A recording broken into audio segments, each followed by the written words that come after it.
Welcome back to Health by God's Design. Today we're going to be talking about thriving and self-correcting.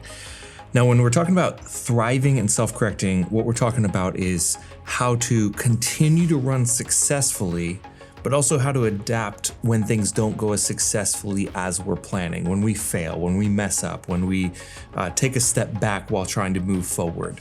And so we'll kind of break this session up into those two main categories, thriving and self-correcting.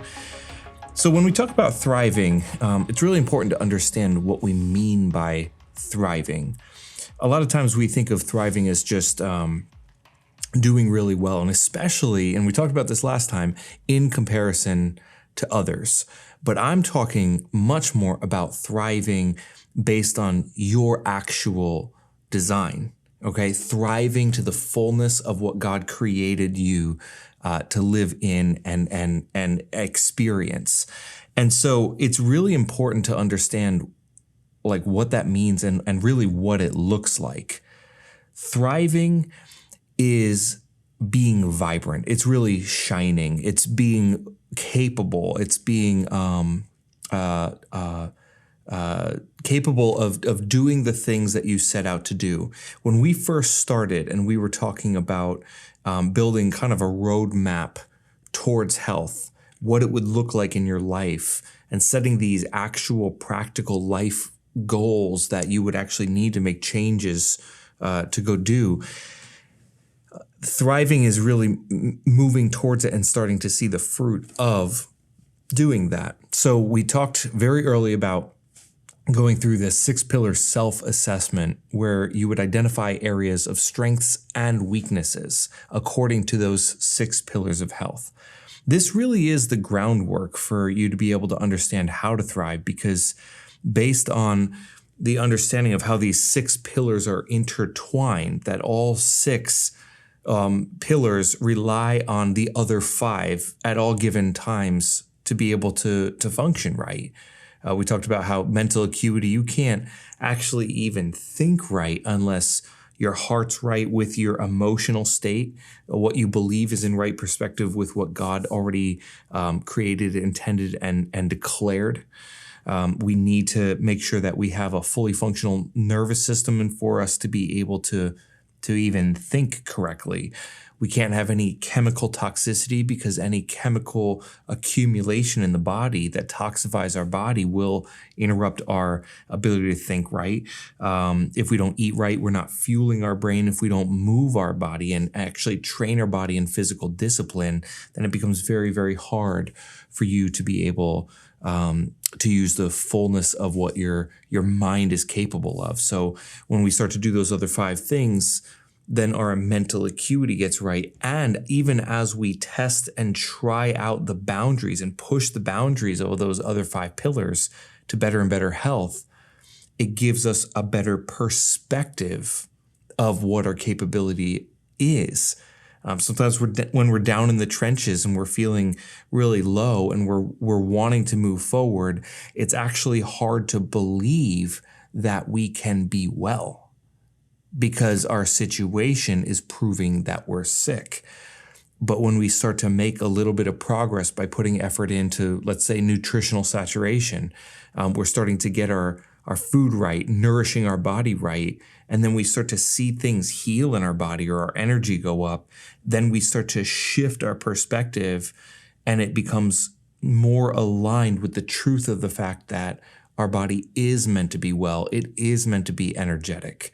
And so it's just really important to make sure that all 6 pillars are growing together, but also understanding that as some pillars strengthen, the other ones will naturally strengthen with it because of how interdependent they are. I'll give you another example, chemical purity. We talked about how we want to make sure we're not putting toxins in our body. A lot of that's going to be from especially pharmaceutical drugs, but also like the food that we eat, the water that we drink, the air that we breathe, the environments that we're in, the cleaners that we use, those kinds of things. And we want to make sure all the detox pathways are open so we can get this garbage that accumulates in our body out of our body. And so chemical purity we have to have good mental acuity because we have to see the way our body works right, that we can't, like, to have a right mindset about this, we can't look and say, I want to have a really healthy body and take 10 drugs at the same time. You're not going to have a healthy body because you'll be too chemically toxic to be able to. You need to have a good emotional state because part of what we talked about in chemical purity is the balance of our hormones. But our hormones actually respond big time to our emotional state, which is rooted in what we believe. And so our emotional state will definitely change the balance or the chemical makeup of our body internally, even just from hormones. Okay. Chemical purity is also reliant on neurological clarity because we can't actually, we can't even detox correctly, and our body won't be able to sense toxicity and inform our brain of the levels of toxicity if we're not getting clear communication between the brain and the body. So we have to have good neurological clarity in order to even achieve chemical purity. And then we also need to saturate our body nutritionally. That actually helps carry out the detox process. So as things are coming out of our body, that we're detoxing it, we also need to nourish our body at the exact same time, which actually helps us do it more effectively. And physical discipline is critical to chemical purity.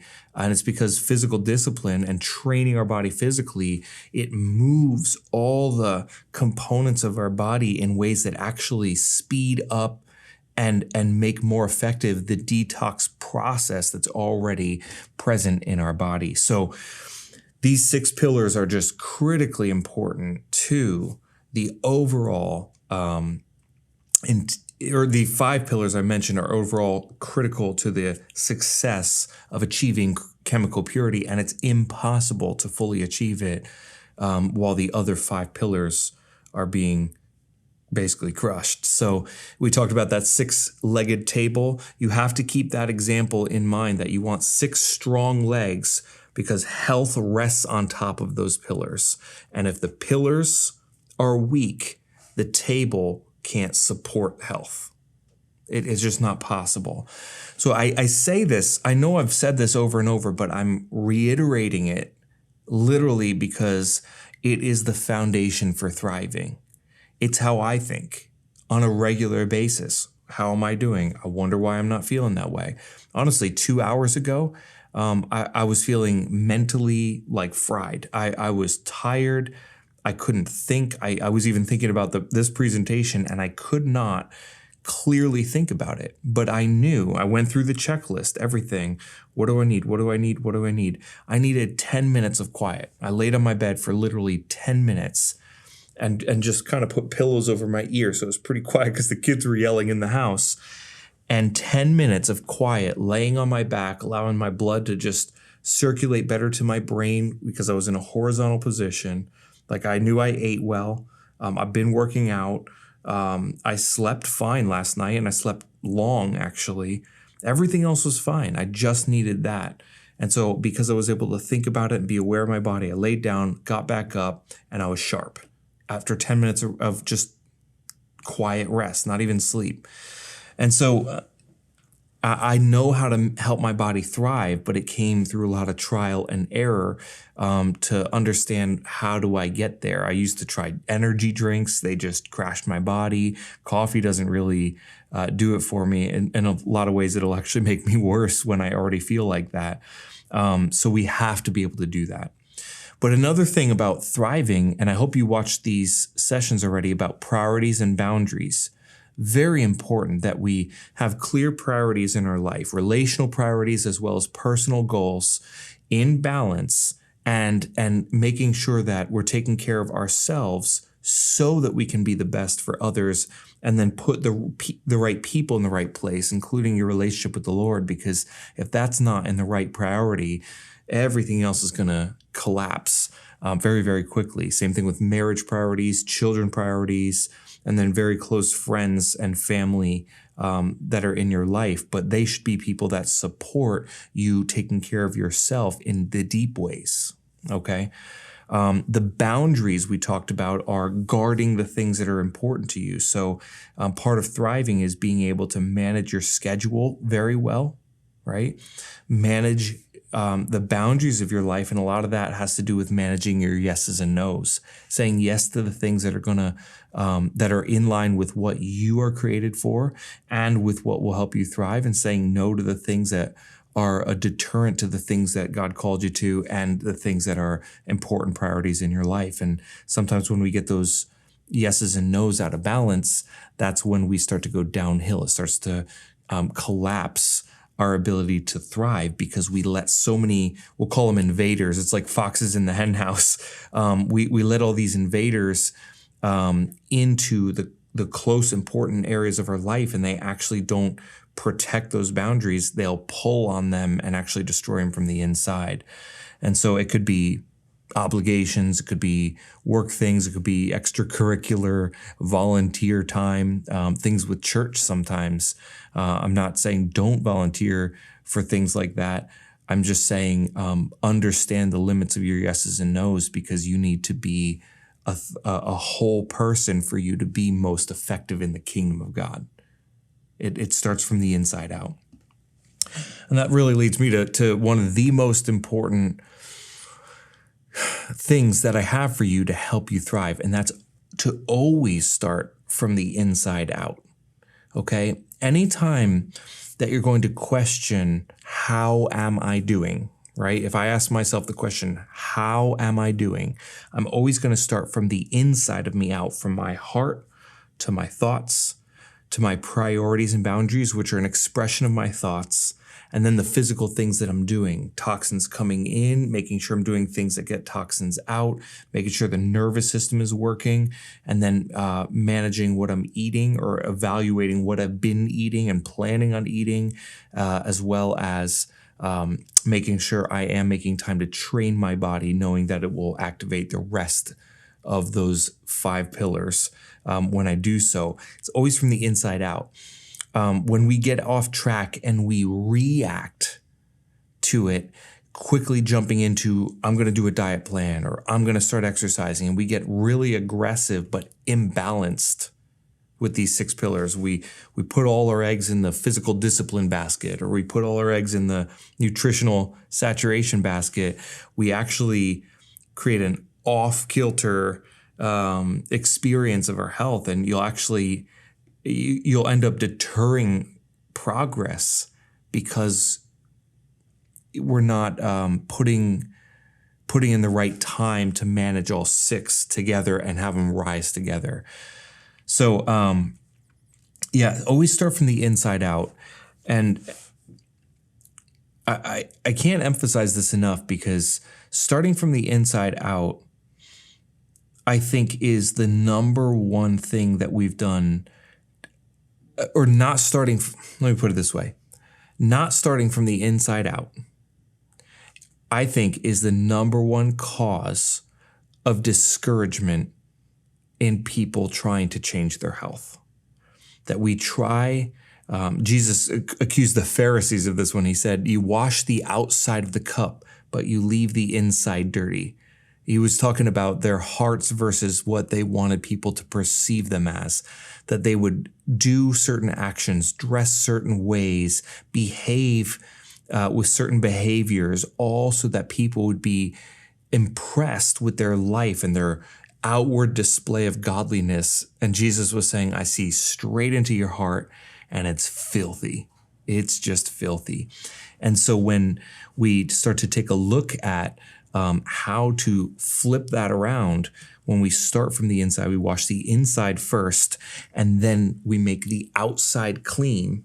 Once the inside is right, we start to thrive, and it's like it washes over us from the heart to the mind to the body, and our physical body ends up peacefully thriving, not by strife and effort and stress, anxiety trying to get all this done, but by almost like rivers of living water washing, bubbling up and washing over us, that the physical body ends up just expressing easily what's going on the inside. So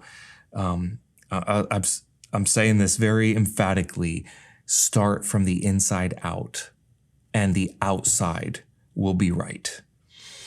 And then lastly, I think one of the most important things is just taking full responsibility for your life. I was talking to my wife today about this, and I was asking her, going over some of the things I wanted to cover. I didn't tell her what I was going to cover.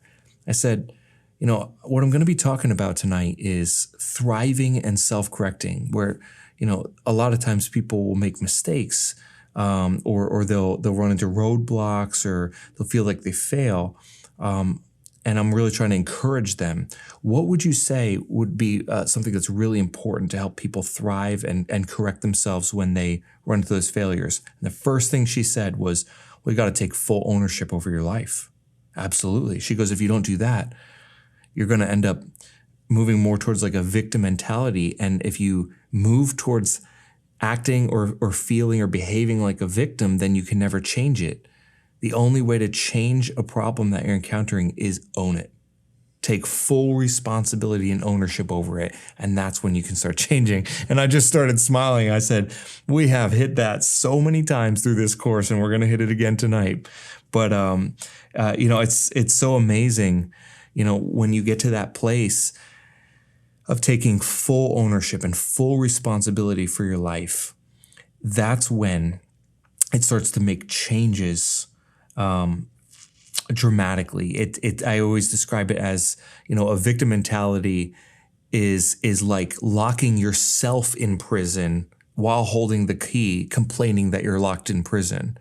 But the key is ownership, taking responsibility. And once you recognize that you are holding the key to get out, you can use that key and actually get out of the prison that's keeping you stuck, because you start to own it. And one of the hardest things to own or take responsibility for is things that you didn't even cause, okay? When we're raised and we're taught certain behaviors that actually tore down our health, and then as adults, we wake up and we realize, I didn't even know. Like, I was totally ignorant. You could say, I'm a victim of bad teaching. Or you could say, you know what? I acknowledge that I was not raised to understand this. But starting today, I can own the fact that I am not healthy. And I'm going to start making changes. And I'm going to take ownership over the fact that 6, 8, 10, 20 behaviors that I have are very unhealthy behaviors. But I'm not going to do it anymore. Instead, I'm going to strengthen my body. I'm going to repair these 6 pillars, and I'm going to start thriving. That type of behavior, going into it and saying, I may have received something. I may have had something done to me. I have encountered an accident. I am in the place that I am, period. But from today forward, it will never be the same. That is the most powerful attitude you can possibly have to thrive. Okay? So that's thriving. It really is just forward motion, relentless forward motion, knowing that there's really no arrival point. And that's a really important point I want to make. There is no arrival point, because health is not achieving something that's static, right? There's no point where you get to a place in your health where you go, I've arrived. Now, no one touch me. Just everybody back off. Nobody can do that, because there isn't an arrival point.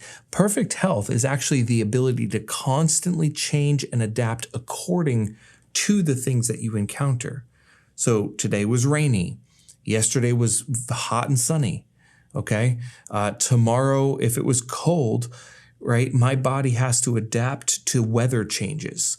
The inside of me is stable, even though outside of me is erratic. And so perfect health is actually constant change, right? You ate one meal today, you ate a different meal yesterday, you're going to eat a totally different meal tomorrow. You eat totally different meals, has totally different nutritional makeups. Your body has to adapt to all the different nutrients coming into the body, making things different, repairing broken parts, making new cells, getting rid of old stuff, all based on that nutritional makeup. So your body is constantly adapting. And so thriving is not arriving. Thriving is the ability to rapidly adapt and change according to the needs of the body based on what you encounter. So important to define. Now, what happens when we run into roadblocks? What happens when we feel like we fail? That means we have to self-correct. We have to learn some certain lessons. First of all, you need to understand something. Risks are necessary for growth. It is impossible to make change without risk. So one of the things that I've encountered a lot is I've talked to a lot of people about changes in their health. So we do a lot of work clinically, but a lot of what I do is just conversational, helping people, encouraging people. One of the biggest things that makes people freeze is taking risks, right? And it's because there's a potential for a negative consequence, harm, whatever, pain, discomfort in the process. Guess what? It's part of the game, okay?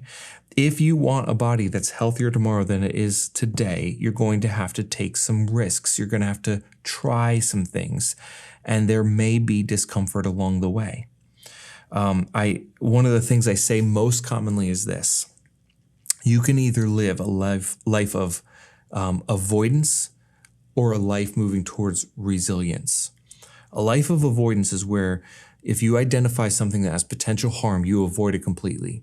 So I'll have people, they say, I don't want to lift weights because when I lift weights, I get sore. Or, from a clinical standpoint, they'll say, my spine might go out of alignment a little bit. I say, yeah, it really might. But I say you may get stronger and you may go out of alignment less. It depends on how you look at it.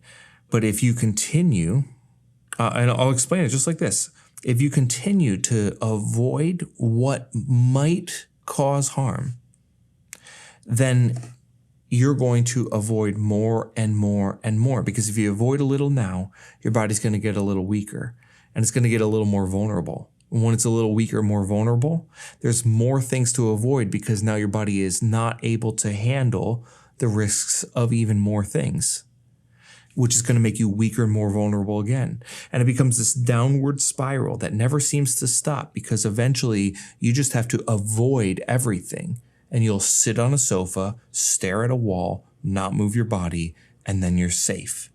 But you're not safe because you're actually denying your body some of the most core principal needs, the core pillars of health, by sitting on a sofa doing absolutely nothing, avoiding everything.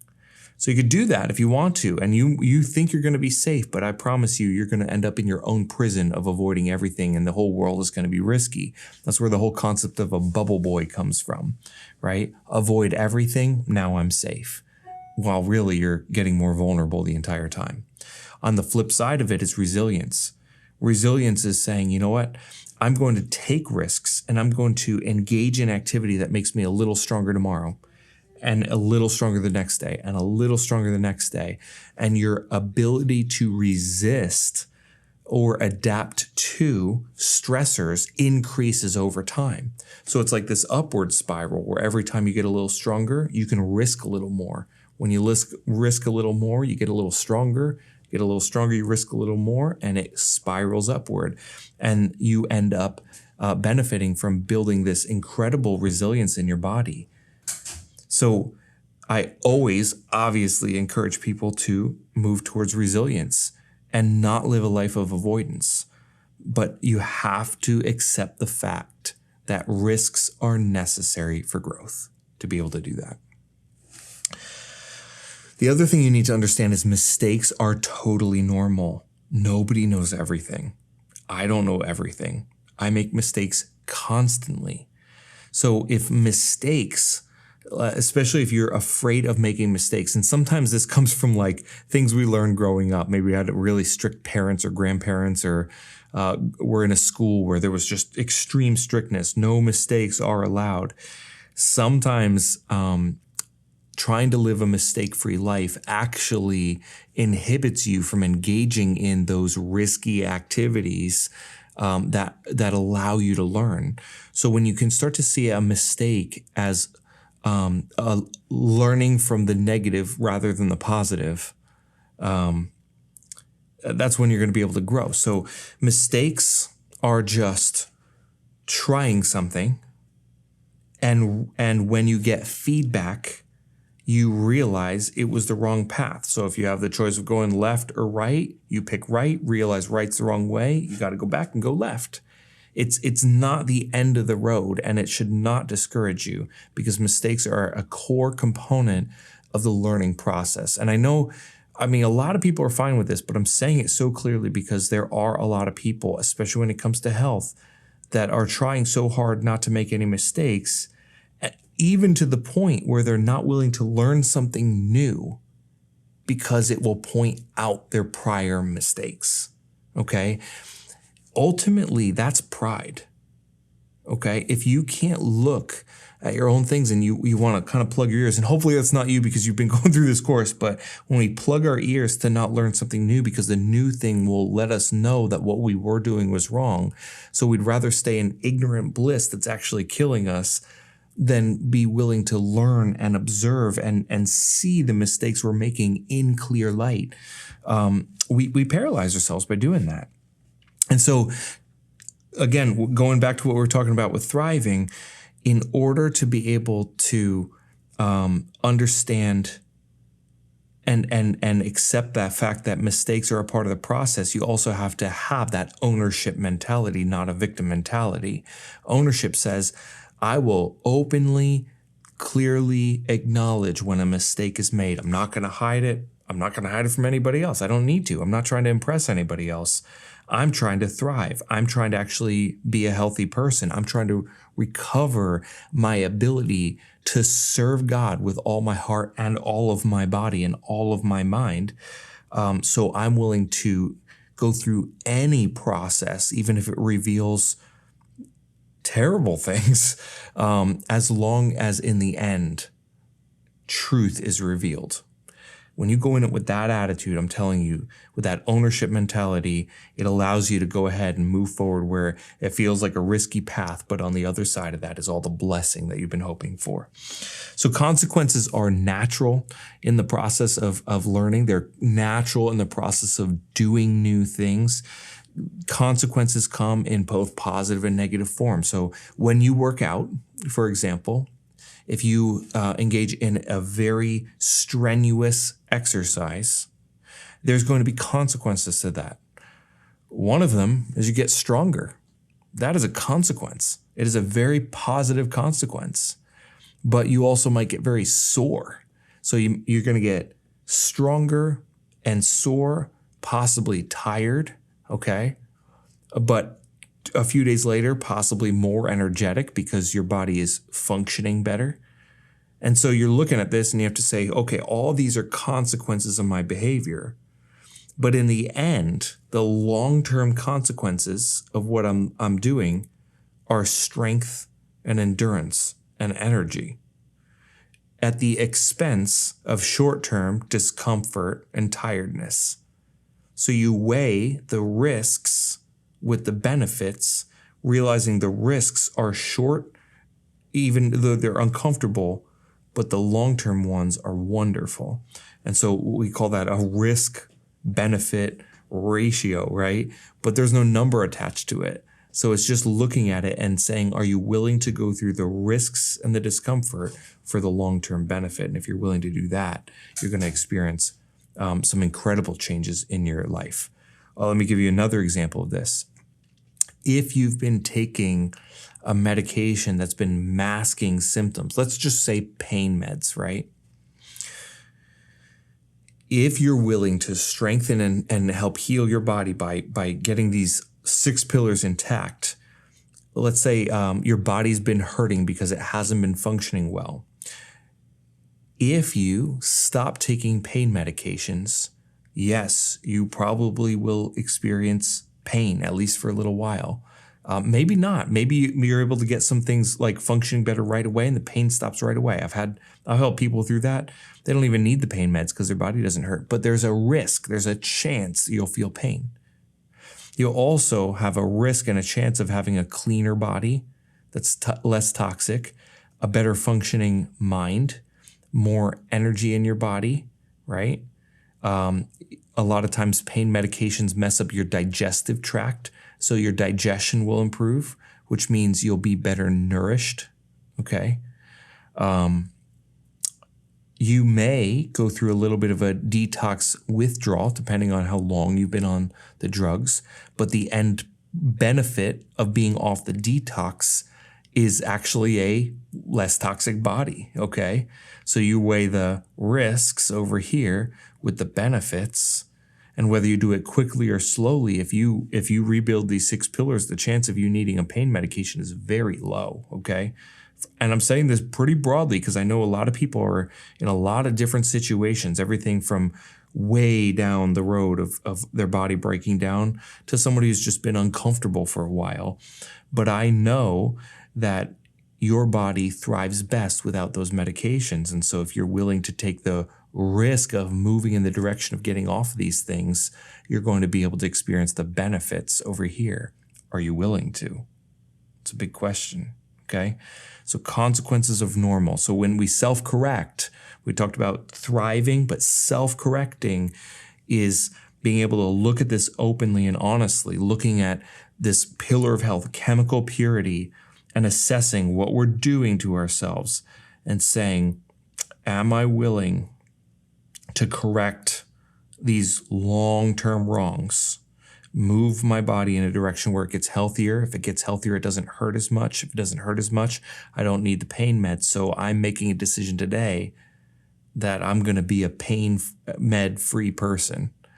I'm going to weigh the risks and the benefits and go for the benefits, no matter what the cost.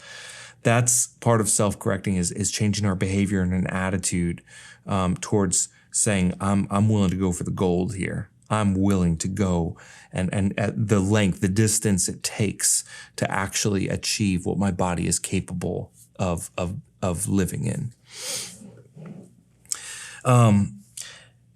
Negative consequences, any of them, whether it's pain, discomfort, a couple days, down in the process.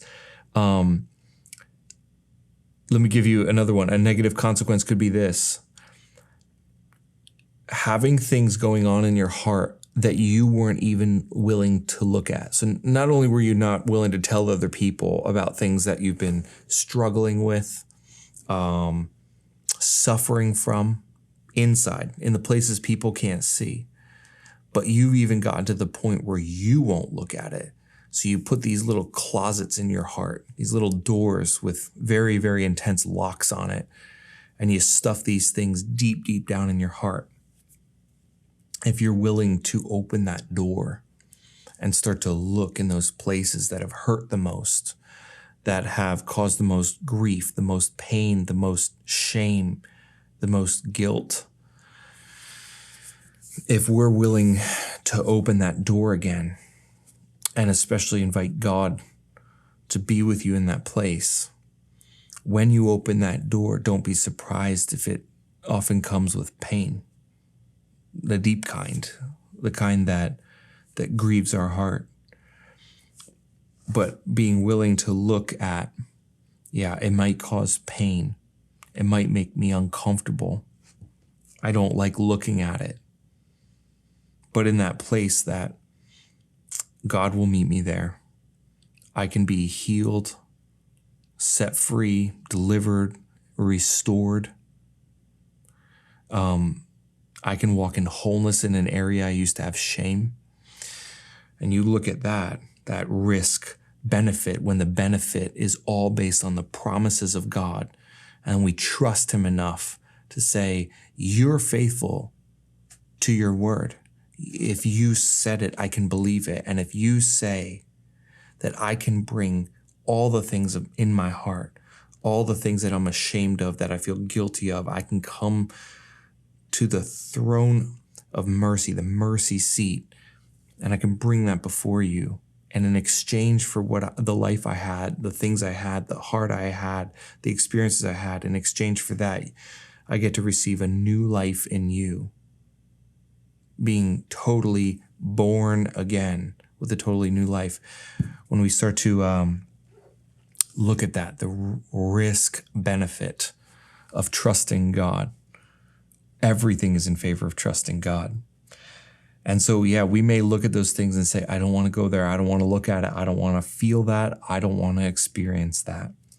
But I want you to just take a look at it from a much bigger perspective, a much more eternal perspective, and say, hey, all these things from the inside out are very important, that we start to line ourselves up with what God said, what God instructs us in, and what he asks us to trust him with. That's when we become victors. You know, it talks in the Bible about us being more than conquerors, and that does have to do with the kingdom of darkness, but it always starts in the heart. He doesn't ask us to conquer our own heart. He asks us to surrender our life. And when we do that, when we willingly surrender, it's actually an act of humility in strength, that we are not acting like a victim, because a victim will excuse those things instead of deal with those things. Victors always deal with the things that a victim will always excuse, make excuses for, skirt around, ignore, hide, do those things. Victors don't do that. And I'm saying all these things because you have to have in all this a victor's mentality, okay? And so there's practical ways. You know, I've given you some examples, but there's practical ways to correct these failures that do occur, especially with these 6 pillars of health, because really what I've been trying to teach you through this whole thing is there's 6 pillars and 1 firm foundation. Your foundation is the identity in Christ. These 6 pillars of health are the anchor points that health rests on top of. We experience great health when we have these 6 pillars intact. And if you're willing to risk the changes necessary to restore these pillars, you're going to hit obstacles along the way. So let's go over just a couple of them according to each of the 6 pillars. Mental acuity. Look, if you lose track of what you're working on, mental acuity is all about that roadmap, right? Seeing clearly your actual perspective or your potential, and rightly assessing where you're actually at, and being able to see the actions necessary in order to achieve or experience the fullness of what your potential is, right? Anything along that way. If we lose track of our actual perspective, sometimes we just got to dive in and read again. If it's about who we are in Christ, identity in Christ, get back in the Word if you haven't been. Spend time in prayer and talk to the Lord, and spend time listening to him, and he'll speak to you. If it's not rightly assessing where you're at, one of the tools you can do on a regular basis is something like take the 6-pillar assessment again. Just fill it out just to get a picture of, hey, where am I at? Or go through the course again. Go through the sessions again on these different pillars, and refresh your memory, refresh your understanding of how the body works. Dive into more learning and understanding about how the body works, and start to rightly assess where you're at according to what your body should be capable of. And then if you ever lose track of that roadmap, it's everything from your actual goals. It could be setting your priorities, or establishing and maintaining your boundaries. All those things need to be intact at all times for you to be able to make forward progress. Look, I do it all the time. I look at my calendar probably once a week, even though I already filled it out for sometimes weeks and if not months. I recheck my calendar to make sure that it's in line with everything. I do the same thing with my priorities. I do the same thing with establishing and maintaining boundaries. And if I ever notice something's wrong, I just tighten it up again. And that's when I make forward progress in whatever I'm doing. Emotional fortitude, right? Emotional fortitude is one of the things that we can experience is discouragement. So we went over a lot of that in the last session. I'm not going to repeat a lot of that, but we do have to line our thoughts up with him. One of the biggest things that will rapidly discourage us is when we lose sight of the Father. Run back to the Father when you get in that place. When you feel overwhelmed, when you feel stressed out, when you feel anxious, run back to the Father. We can boldly approach him because of what Jesus has done for us. If you are a child of God, you have been saved and set free because of the finished work of Jesus. You've fully accepted his sacrifice over your entire life. You are washed clean. You can boldly approach the Father, God, and go to him with those needs. Go to him in those times and places, and we don't have to do it ashamed. Not at all.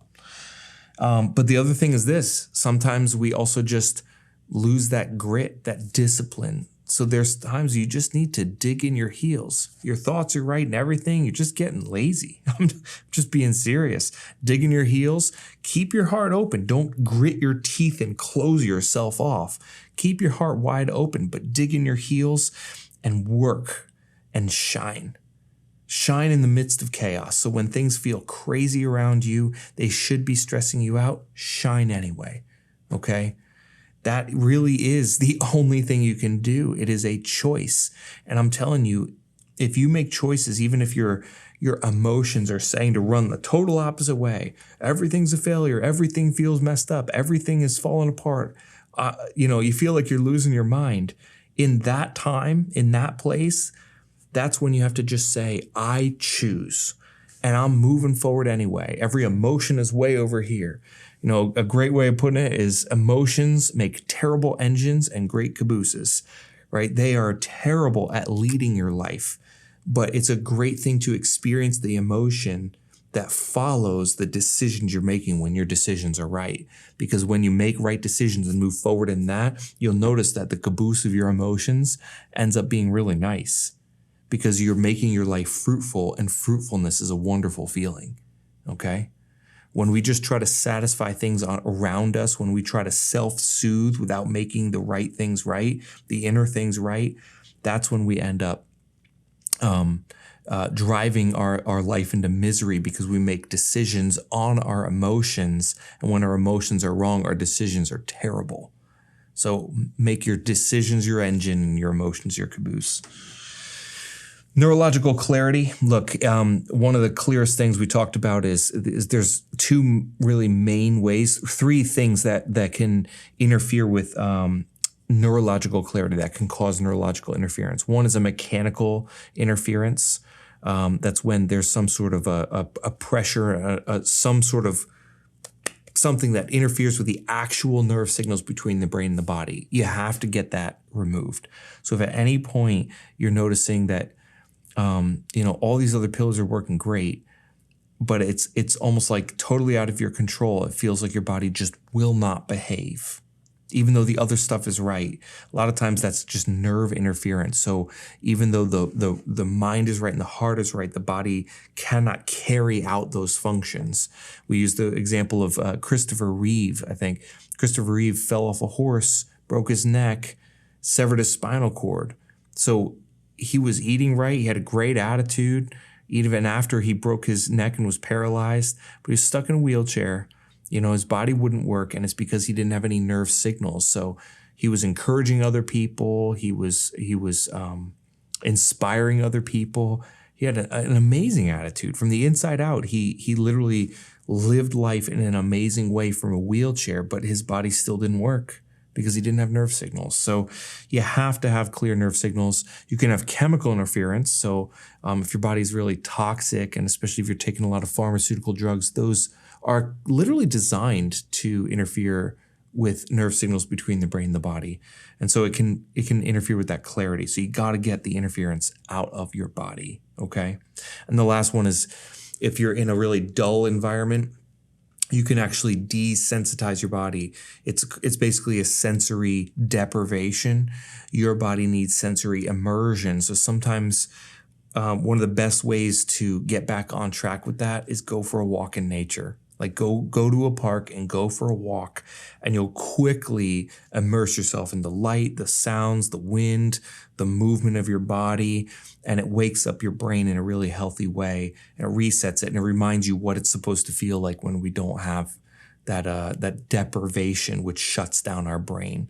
So all three of those are ways: mechanical interferences, chemical interferences, or sensory deprivation, all lead to a lack of neurological clarity. And so you can reverse that by correcting the problem and re-immerse yourself or remove the interference that's causing a blockage of signals between the brain and the body. Chemical purity, right? The fourth pillar of health. All I'm going to say is this. Is detox often. Detox often, because you need to make sure that your body is clear of any interference. And so one of the biggest things that we do to mess this up, we eat bad food, we take drugs we shouldn't be taking, over the counter or prescription. We get in toxic environments, and it starts to erode our health. It erodes our ability to think right. And so you have to get those toxins out, and then you want to keep the detox pathways open. So don't get discouraged. Just stop doing it. Okay? If you keep putting toxins in your body, you got to find a way to stop doing it. Nutritional saturation. If you eat something wrong, this is probably where people mess up the most, or they're the most consciously aware of it. When you start to make a plan to eat right, and you set some healthy boundaries on what you're going to eat and not eat, right? So you have your goodie basket of the things that you can eat, and it's going to be good and nourishing for you. And then you eat something wrong. You go on a little bit of a binge of food that you shouldn't be eating. You eat a half gallon of ice cream in a single sitting, whatever it might be. And then it creates this like explosion in the entire system, because you start beating yourself up, accusing yourself of being horrible, descend into like an emotional state. So you're spiraling out of control emotionally. Don't even keep track of where you're supposed to go in life. And all of it's because of some ice cream. You know, like, I may be exaggerating a little bit, but for some of you, I'm not. If you get off track, just remember your digestive tract is a filter. It's like a sieve. So digestion is the process of both breaking down the food, but it's also selecting which food gets into the bloodstream and which food gets expelled out of the body. So just because you ate something doesn't mean all that ended up inside of you. If you recognize that you ate wrong, don't beat yourself up, but openly acknowledge it, own it.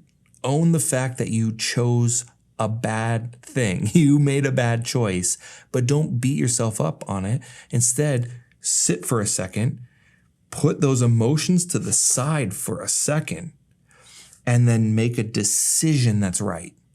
Remember, throw those emotions in the caboose and decide what you're going to eat next.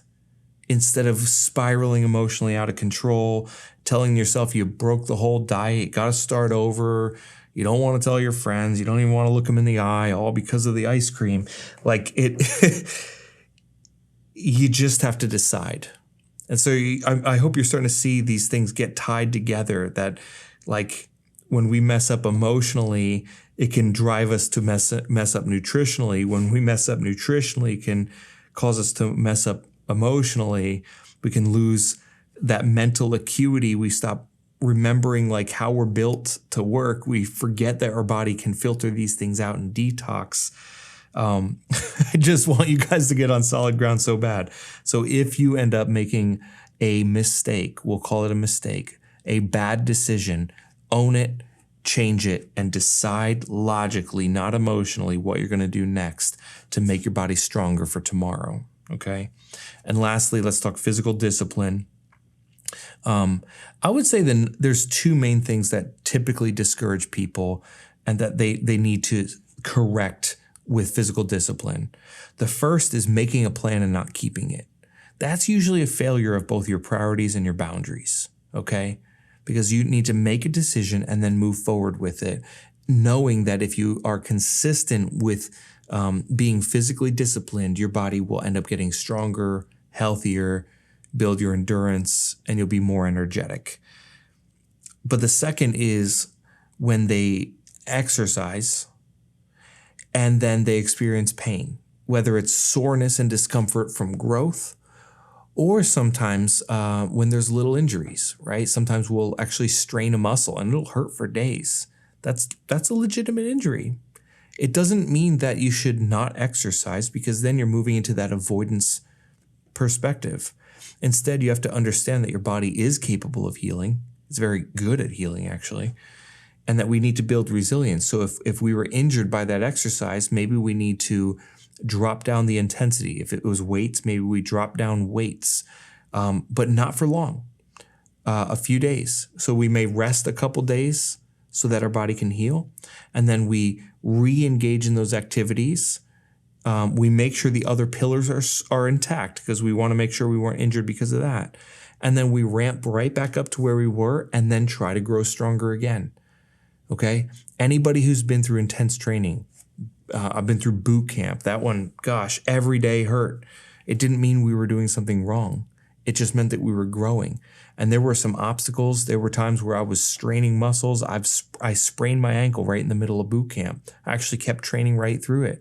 By the time I got done, my ankles were quite a bit stronger. But I had to get through it. So do not get discouraged, but instead correct yourself. Either correct your schedule if you're not keeping to your schedule, or just make sure that you're keeping right perspective on the fact that your body will heal and build off of discomfort and even minor injuries like muscle strains, and that you can recover and thrive beyond that. So that's what I really wanted to cover with both thriving and self-correcting. Thriving being, constantly moving forward and being able to keep healthy goals, perspectives, priorities, boundaries, and order to the way that we manage things from the inside out, while taking total ownership and responsibility for whatever's going on, so that you can start to experience the fullness of what your body is capable of by stewarding well these 6 pillars. And self-correcting, really being able to understand that risks are necessary, mistakes are normal.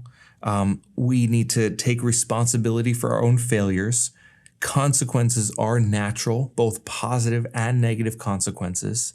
That we have to weigh all that we do against the risk-benefit ratio without the numbers intact, just understanding that most of the risks are short-term, but the benefits are very, very long-term, and in some situations eternal. Okay. And that we can practically correct ourselves according to these 6 pillars of health, so that we can stay on track, moving forward towards ideal health, not being this arriving point, but being able to constantly and rapidly adapt and change to whatever our body needs at any given time, regardless of what's going on around us. And if we do that, if we keep these we'll call them principles of thriving and self-correcting intact at all times, it's going to make you the kind of healthy person that is so effective in the kingdom of God, because you are expressing wholeness on a regular basis, moving towards the fullness of what God created you, and you will be usable, right? Not just usable in church, usable by God. I think there's a big difference between that, okay? You could volunteer to help with parking at a church, but he said go preach the gospel and make disciples. He may be calling you to go to places no one else has gone to, or go to very difficult places. When you take care of yourself and your health, I'm telling you, you won't be just thriving as a person or thriving in comparison to others. You will be thriving in the kingdom of God. You will be able to celebrate and thank him for the way you were made, not complain to him and ask him to just take away the consequences that often you caused yourself. I've done it too. I want to see the church be the shining example of what health is supposed to look like on earth, because we are whole from the inside out without excluding the physical body, or putting the physical body as lower at the expense of spiritual things, but instead understanding that the health of the physical body is the expression of those healthy spiritual things. And if we do that, I think the world will start to see the goodness of God as it's expressed through the goodness of the health that God created us to live in. So, I'm so thankful for tonight. I really am. Because I think when we start to take these things to heart, it changes us. It changes us deeply. And we start to become the kind of people that can endure very difficult situations without it ever changing the inside of us. I'm very excited about next session, because next session we're going to be talking about family futures. So these past 11 sessions, including this one, all of them were about you. Now we're going to start to explore what it looks like to bring this into your family, whether if you're married or not. If you're not, maybe your family, your relatives. If you're married, to share it with your spouse, to pass it on to your children, or maybe your children are having children now, and to be able to encourage the understanding of being able to change your inheritance of health, even genetically. What does that look like? How does that even work? And how can you make sure that the next generation can experience a better health than even you and I got to experience, because we're able to pour everything into them, both by knowledge, but even by a physical passing on of what's rightfully possible in their lives. So I'll see you in the next session.